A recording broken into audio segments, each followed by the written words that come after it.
Hello and welcome to my channel. This will be the first time that I actually speak in one of my videos, so bear with me. I'm new to YouTube, but today I am going over changing the font.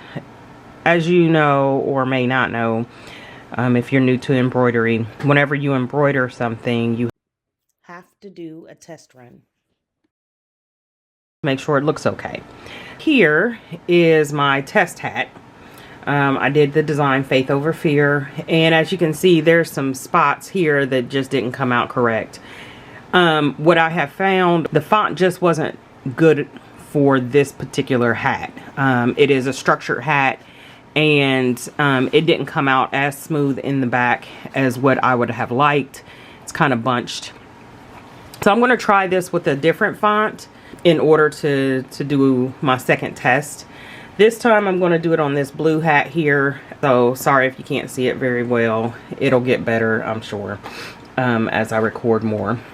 I'm in my software. I use Hatch 3. What I have chose to do is I'm doing two different fonts. Right now, the Faith and the Fear are in Gabriella. And that one didn't turn out the best. What I have figured is that these, what I want to do with this design is I want to actually have the Faith and the Fear in two different fonts. And Over will be in the same font as it was originally, which was in Addison. I guess it's a total of 3 different fonts. When you're in here, if you just select the actual font, because I have these all broke apart, they're actually easy to select. If you had them grouped together, you would have to break them apart in order to be able to do this.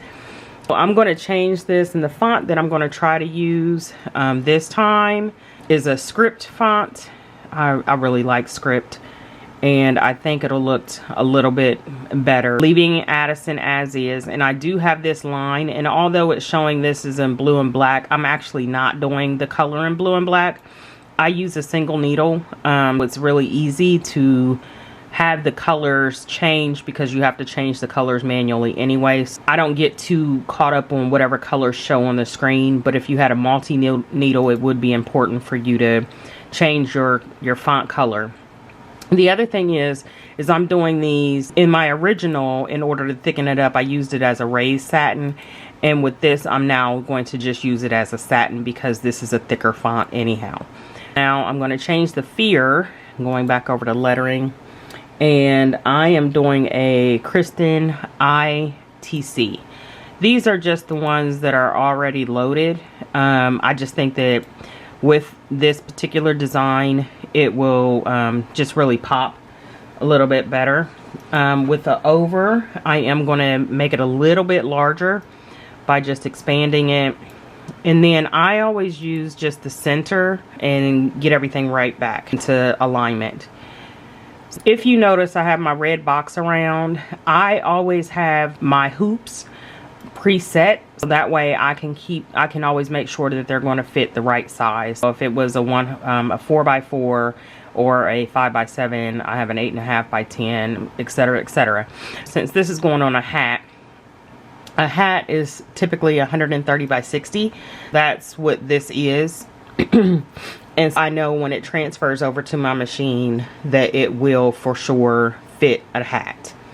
I always go through and do a play on it to make sure that if it's going to go out of order or if there's something that I missed. This one doesn't really have that concern, but on some of my more complex designs, I always try to make sure that I'm doing the play, especially when I'm doing the digitizing. I want to make sure that I'm going in the right direction, that I'm making sure that I'm doing it the right way. These are out of order for a hat, and I am going to reorder them before they go over to the machine. Typically you want to go from the bottom up and then from the center out. With that, I'm going to start with Fear. I'm going to move it up and then put the Over and the line above Faith, and Faith will be done last. Now with just the words, I don't think that I actually will need to change the ordering of the actual stitch. But if I find with this that it still doesn't come out the way that I will, or the way that I would want it to, then I will go in and redo the digitizing and actually start it from the middle and go out for the way the stitching is. The way that it's going to go now is going from, you know, right to left. I think it's going to be okay, but we will see with this. But typically that's what you do. You would start your hat and go from the bottom and the middle out and up. We'll give it a try. Okay, now we are about to hoop the hat. So I have pre-cut stabilizers that I use for my hats. These are heavy. With the structured hats, which the blue is, you don't have to use a stabilizer.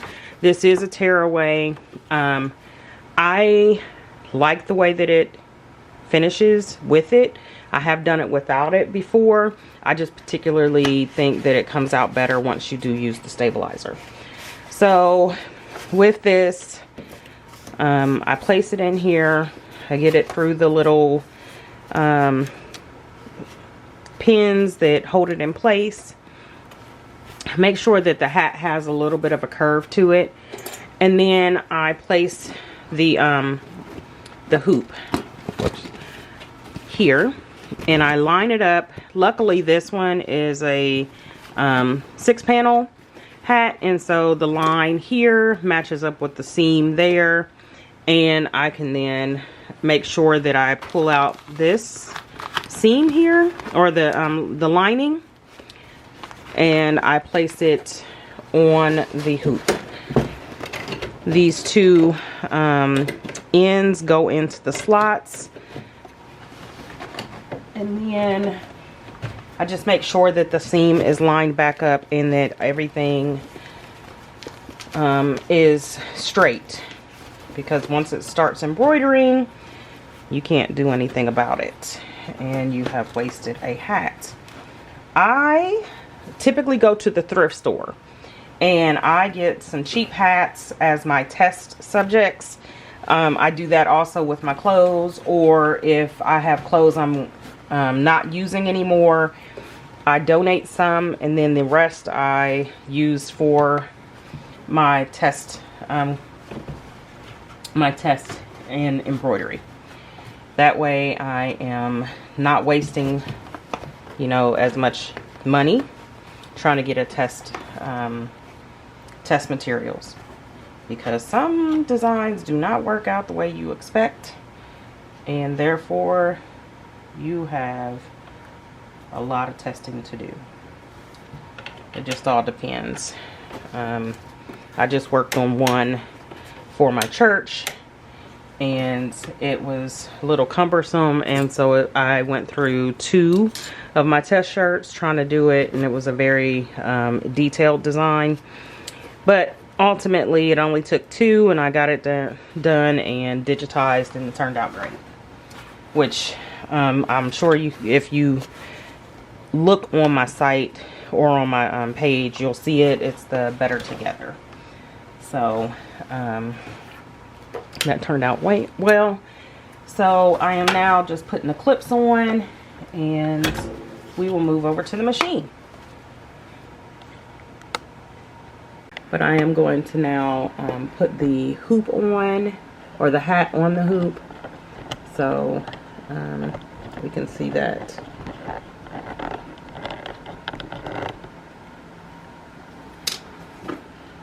Okay, so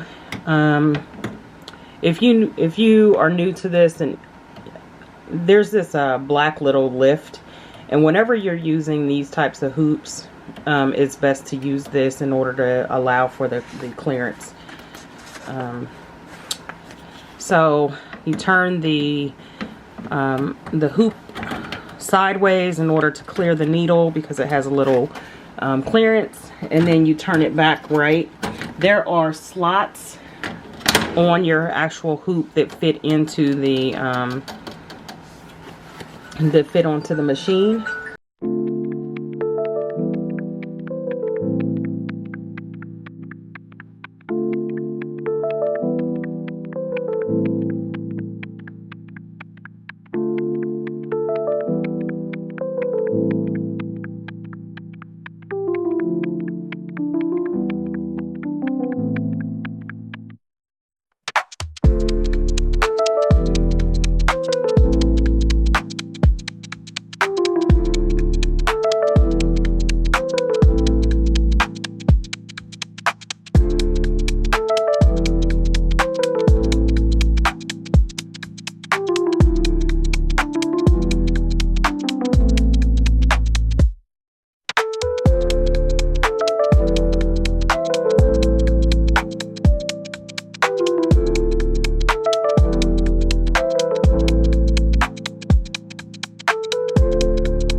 I decided to do something on the back of this hat. Stay tuned. We're going to fast forward the video.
Now here's the final product. As you can see, it turned out far better than the black hat. I love it. I intentionally left the Psalms 34:119 up higher because when my hair is out, it would cover up anything that was low, and I wanted to make sure that that was still seen. Typically, you would have that at the base of the hat. You can see, and as you can see, the comparison of the black and the blue looks so much better. Thank you.